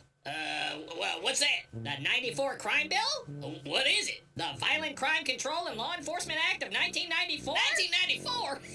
Come on, man. It's like 2,224 right now. Is it that time yet? Is it bath time yet? It's bath time, Joe. They're getting better with the heads on those 2D4, yeah. Those they things right there. They're evolving just like we are. I caught this the other day and I said, that's really good. You Are Here, 1984, Animal Farm, Clockwork Orange, one of my favorites. Soylent Green, kind of real these days. Brave New World, shout out to Amber Gattaca, Lord of the Flies. Fahrenheit 451, Logan's Run. Yes, they are doing that now too. The Matrix, which I think we're all in. Brazil, highly underrated. And Idiocracy. What do you think of that lineup? Loved Idiocracy. Yeah, it was terrific. But that's where, if you want to know where you are, that's where you are. I don't know. Did I bring this one or did you? I think we know where we are. I think we do. I brought this one, so I don't know. Recession, good or bad? Oh, recession, good or bad? Who we going to ask Kamala that or what? Yeah. This will make you sad. We've been watching this closely, anticipating it as well, and it's happened. The U.S. reached its debt limit yesterday, and a cap on borrowing that, if breached, it could send the U.S. and global markets into a tailspin. So what does that mean for you? From jobs to 401ks, as well as the price of a loan, the potential impact may be far-reaching. KPRC2's Lisa Hernandez spoke with a financial expert. I'm talking about loans, credit card loans, I'm talking about automotive loans, but here's the big one though. Housing and mortgage, the interest rate goes up. Financial broker Dr. Ralph Steele says if the debt ceiling isn't raised, it could make for tough financial times for already cash-strapped Americans. Homebuyers would likely see mortgage rates jump if the U.S. defaults. New 30-year mortgages could cost an additional $130,000. Now you have less money, not just for your, because you're paying more for your mortgage, but you have less money for vacation, less money for your children, less money for everyday living, for your lifestyle. In other words, it impacts what we call the quality of life. So I saw a TikTok, a Cardi B TikTok the other day. You know who Cardi B is, right? Yeah. Anyways, and she is bitching about how's y'all paying your guys' grocery bills. I look at my grocery bill and I know I don't have any reason to bitch, but I don't know how you guys are doing it when I have seen everything triple and, And yeah, it's getting harder and harder for everybody. Everybody I talk to, our rent's gone up. The groceries are killing us. Everybody I talk to. Yeah, it's went to Costco yesterday when I was paying $27 roughly for dog food a little over a year and a half ago. I'm paying $38 now. I know. Pet food's killing me. Yeah, my God. It's horrible. What's Daniel Roberts got to say here? Google NYC employees who arrived at the office early this morning stood in a line to test their badges.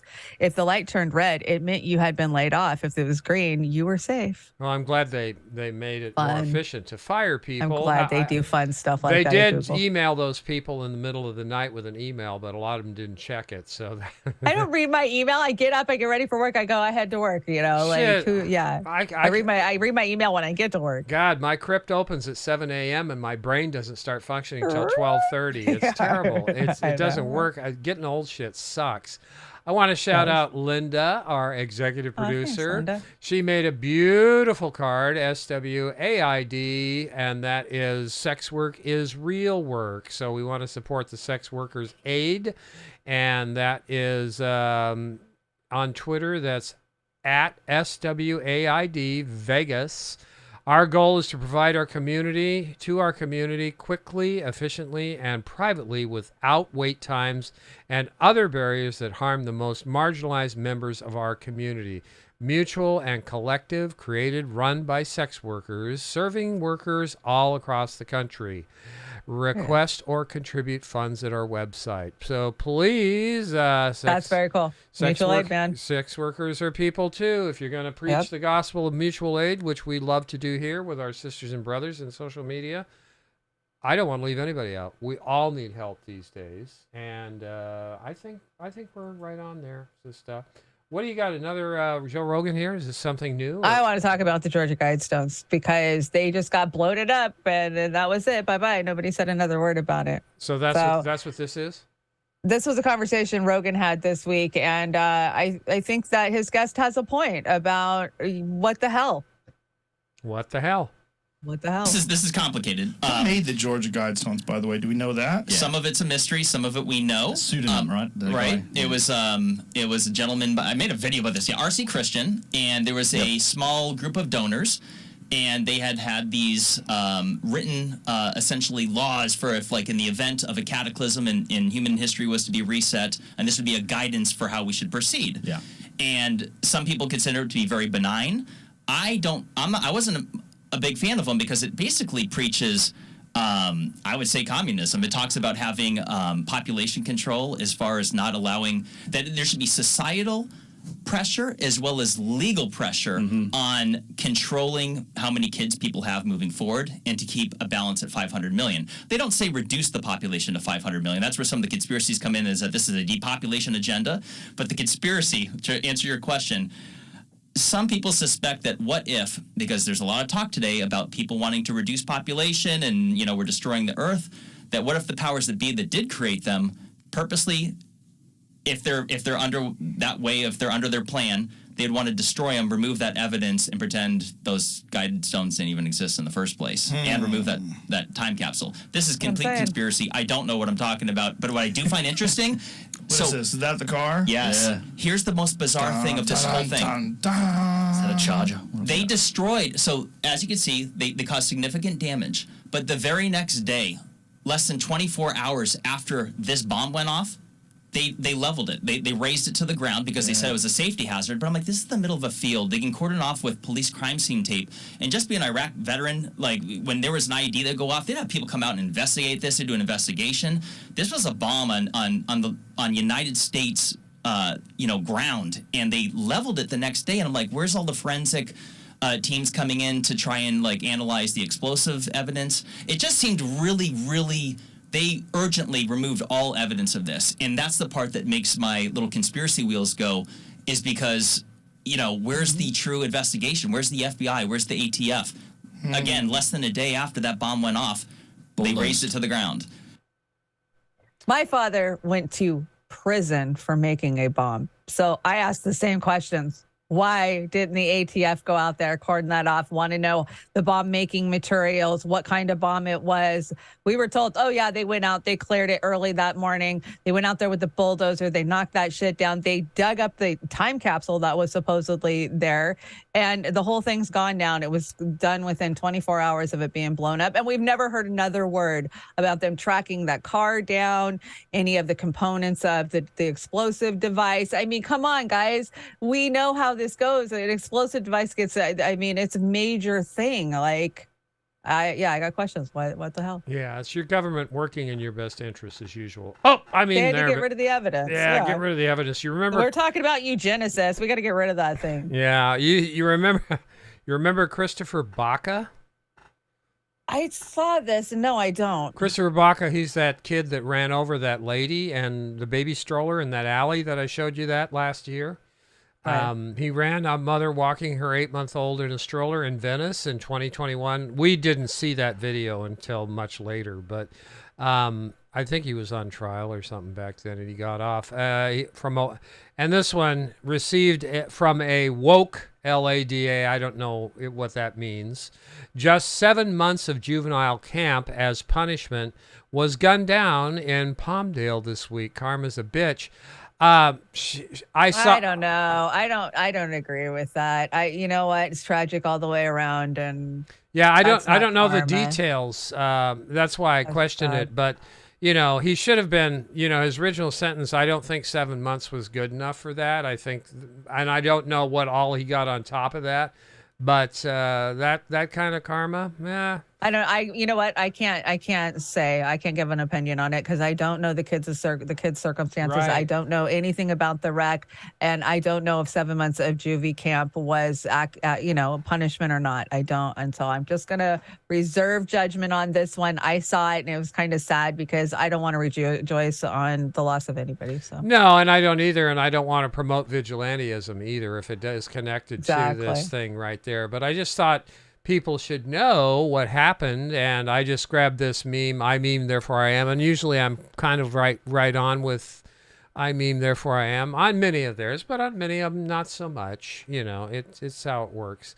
San Francisco business owner you brought this. Yeah, this is a follow to a story I brought to Trailer Park Pundit. As you know, there's that art gallery owner in San Francisco that took a hose to a homeless woman. It was freezing out. It's 35 degrees or something. I saw it. Yeah, and everybody saw it. The internet made a fuss, right? We were pissed. Like, what the hell? Where's your humanity? Well, they went and gave him, they arrested him and cited him. Yeah, I'd like to know what he got for doing that. Or what his reasoning was for being a total asshole.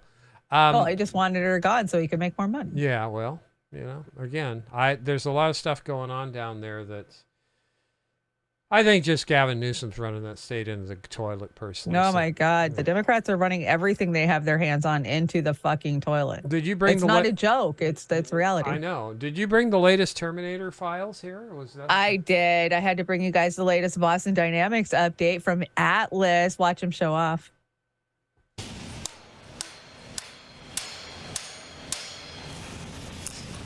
I forgot my tools again.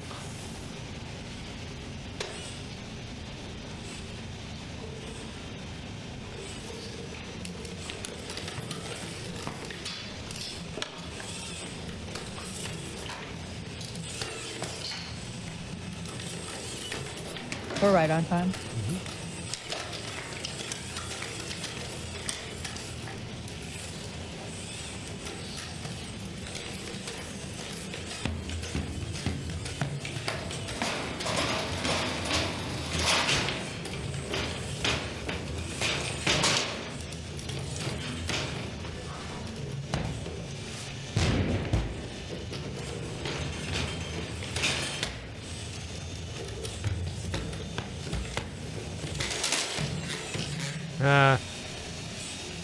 Penalty. Such a show Showing off in the end zone. Yeah. I watched. He didn't land that landing very well, right? No, I wouldn't either with my knees. But I watched a new Netflix released a new one called Jung-E. I watched it yesterday. I was interested in it. It has to do with robots and cybernetic bodies and shit. It was pretty good. It was dubbed, but I recommend it. It was good. It was entertaining. Jung-E on Netflix for mindless escapism. Yeah, mindless. I was watching Klaus the other day and at the World Economic Forum. And he reminded me of that monkey that used to sit on Dean Martin's piano. And I think that he nailed it. Don't you, Chanda? Totally. Yeah, and you brought the oppressor would not be so strong if he did not have accomplices among the oppressed, Simone de Beauvoir. So I think that's quite right on. But I just, everything's just, it's not in flux. It's in a burning train that's getting ready to fall into a dumpster fire. And you got a Jordan Peterson here before. Okay. No, this is Tyler Fisher. And this is a spoof about the whole Stephen Crowder thing. Where Daily Wire offered him $50 million, but he was pissed off because they said that they had control over, the content and if he got strikes on his YouTube channel. So fuck them. He's not taking it, which whether you like it either way, it's kind of fun watching the right freak out on itself. And, some of them are standing with him and some are standing with the Daily Wire. So is it the Daily Wire? Yeah, it's the Daily Wire, right? Yeah, Daily Wire. Yeah. All right. So watch this. This is fun. Good evening. Well, I thought I would comment on the recent, let's say, controversy regarding Stephen Crowder and the Daily Wire contract. Now, I had originally added a few clauses that were not discussed today, so let's discuss them for, let's say, transparency. Section 3, Clause A. Stephen Crowder will be required to clean his room on a daily basis. Failure to do so will result in a $1 million fine. I know you're thinking, well, that's comically high. It's like, well, you don't know what happens if you don't clean your bloody room. It's like you've got clutter on the floor, and then you're on your way to work and you trip over some clothes. Now you've twisted your ankle. You see your dog in the hallway and you kick him in the face because you're resentful that you are so damn lazy to clean your room. Well, now you're late to work. You're distracted, so you're rushing through your monologue. You miss a couple lines in the ad read. The company drops you. You lose $5 million. Then you get fired. You go home. You take it out on your bloody family because you haven't faced the damn bloody shadow demon of your father who's in the belly of the whale. So you kill your whole family. Now you're doing life for murder. It's like, well, could have cleaned your room, bucko. If you don't think that could happen, you haven't read the Gulag Archipelago. Section 3. Stephen Crowder will be required to eat 5 pounds of lobster every week to keep his place in the hierarchy. It's like, if you don't think there's a bloody hierarchy, you don't know what you're talking about, bucko. Shit. That was He good. nails Jordan Peterson. Oh, he does a great God, impression. that was funny. Pretty Stoner Corner. Stoner Corner. So, should I stop smoking weed? Dear Lord, please give me a sign. The Lord. Yeah, it does look like he's taking a hit. And thanks to Reefer, I just don't give a fuck anymore. Yeah, that's so true. I don't That's so either. true. That's a great reface of you, by the way. Thank you. I thought it was a good reface too. I'll probably keep that one. Did a good job, and we like have got to change this. I'm sick of. I know we will. I'll make a new Hollywood. I promise. I am promise. Sick I will. of Oz Clooney. What's this all about? John Larroquette. John Larroquette revealed that he was paid to narrate Texas Chainsaw Massacre in weed. So the 1974 slasher film.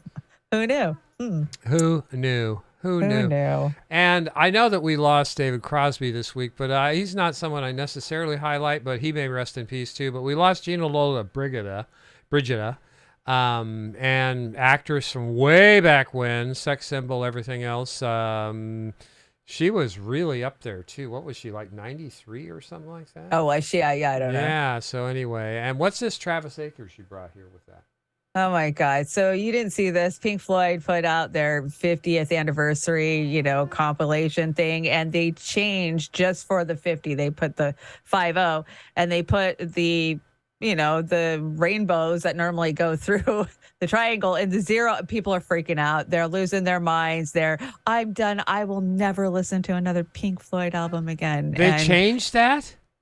Well, just for the anniversary, not for real. Like they still have their Pink Floyd logo, but people are just losing their shit. The shit libs are losing their shit about it. Well, I don't like it for other reasons, but it's not because it symbolizes LGBT or anything like that. But I think they could have done better, but that's just me. And you brought my evil twin. Oh my God. Did you see this? Porn actor Ron Jeremy found unable to stand trial for rape. So he is so Looney Tune and so apparently not with it. Yeah. He's not going to be held accountable. I mean, I don't know if he's just going to go into a mental facility and they'll keep him locked there until he finally passes on. I have a feeling he has some major dementia kicking in. I think he should share rooms with Weinstein. Oh yeah. There's just want to give our weekly shout out to Hollywood to go fuck yourself. Hollywood, I'm go sick fuck of your yourself. propaganda, you assholes. And Fee says you brought a very nice Fee says. Fee, is she back from the Don Boss yet, or do you know? Yeah, she just dropped this afternoon. I'm happy to report Fee is on her way back and she is safe. So she says, thank you for the support. I am fine and I'm on my way back from the Donbass with unforgettable, life-changing insight. I will make threads, videos, and have guests. Some of our groups testified at the UN. Ukraine's crimes are undeniable, and those denying them are on the wrong side of history. Thank you, Sister Fee. We are waiting for those with bated breath. I was like, because all week it's crossed my mind 100 million times this week. I hope she's safe. I hope she's okay. I do too. I'm glad she's back. Well, I just want a couple of announcements here, and stick around for this outro. It is killer. It is great. Simple Minds outro. And I want to keep track of this, so I don't want to leave. We dedicated our outro last week to Kate, I think. Was that correct? That is correct. Yeah, let's dedicate this one to, who should we pick tonight? I think we should pick DC. What do you think? That sounds good to me. DC, we're going to dedicate this outro to DC. Shout you out there. That's what you get for being dedicated to the outro, DC. Thank you so much for your support. And everybody in here, you've got some announcements for this week. I do, but I want to shout out the Super Rays that came in way at the beginning of the show. We just never got to them. Now I'm trying to go back and find them. I know one was really good, so I'm going to get to it. I will find it. Gosh, you guys are chatty chatters in here. Chatty chatters. I like the chatty chatters. Come on, boy. Okay, so there's one. Here we go. Osama number 5. Thank you so much. Osama says, when the power of love overcomes the love of power, the world will know peace. Jimi Hendrix. Yes, that is great. And Aram, thank you so much for the Super Ray over on the Rockfin. And we hit almost 40 viewers on the Rockfin tonight. That is incredible for us. So thank you to all the new viewers that are tuning in. I see a bunch of new names over there. So And the Rumble people, thank you, Rumble. We appreciate you. We're like we say, we take no prisoners. We go after no matter which of the people in the uniparty and We'll give take them them all, a smack in the face. We've got Trailer Park Pundit 10:05 on Tuesday, and then you have got To Hell and Back on Thursday. Is that correct? To Hell and Back on Thursday. But here's the thing. Tomorrow morning, I am tearing down my whole entire studio, all of my systems, all of everything, and I'm changing locations. I'm moving to a different room. So literally the stop clock starts first thing tomorrow morning. Go. You've got 2 days to totally rearrange your life. So hopefully I'll be up and running with no tech issues Tuesday morning, but that's the goal. Oh, God, yeah. No tech issues. You just It jinx always sucks yourself. when you do a teardown, but I want to clean my systems. Mercy needs a good spray out and wipe down, so it needs to be done. You got to maintenance when you have this type of equipment. You got to. Yeah, it's good to replug in it too. Make sure they're all seated well. And I'm glad you're isolating it in your room. That's gonna give you better sound quality. And everything else. And then next Saturday, does Amber have something Friday night or no?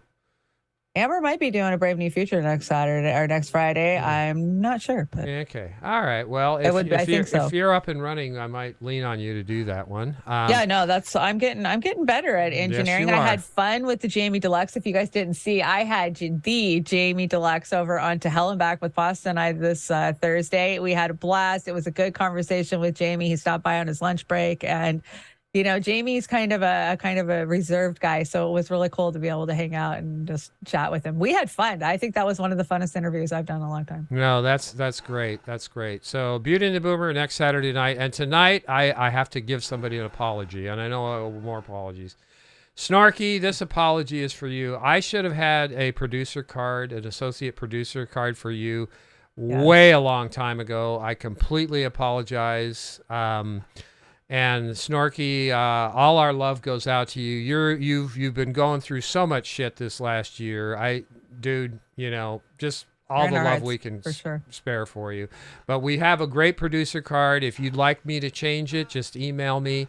Look for it. I just really love it. But we're going to go out with Simple Minds. And Chanda, great job, Amber. Thank you for guest hosting. Thank you, Amber. I just want to say I do have a couple of new Patreons out there. If you hear this, read your emails because I want to get your cards made and in the credit roll. Of course, our Patreons, I'll get a associate producer card. So please reach out to me if you do. And And I'm working on the roll too. We're going to have a different roll along with the doing a lot of scroll on the upgrades. bottom of the deck. Linda and I are really kicking some ass with the Da Vinci and trying new things. But again, great job on the Puddles tonight. The Puddles Pity Party. You will be able to pick that up on Rockfin tomorrow at some time. Heck yeah. And share it around. Maybe it'll get some people to start thinking about stuff. And that's all Ukraine background except for the last 10 seconds where all the nukes are going off. So, that's kind of cheery. Anyway, have a great night. Thank you, Chanda. You were fantastic. Thank you.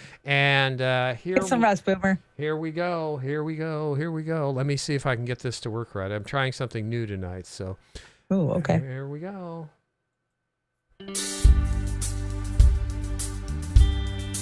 Yes, I hear it. Wow, normally I don't get to hear it, so yay.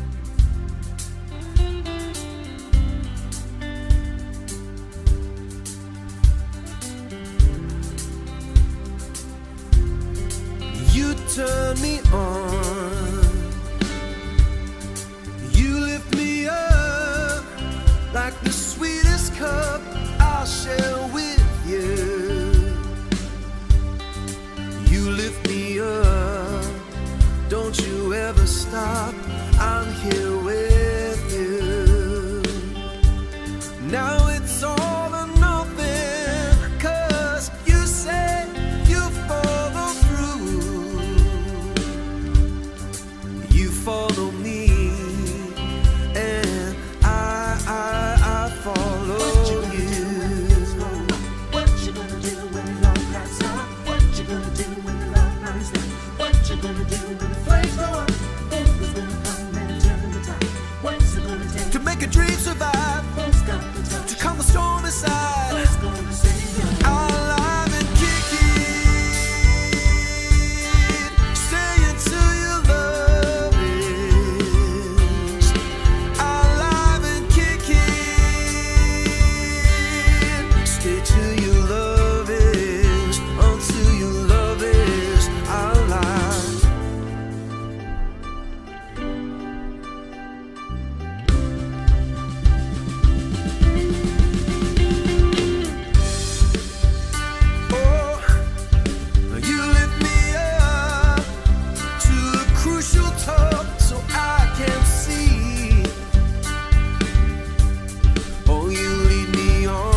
the two.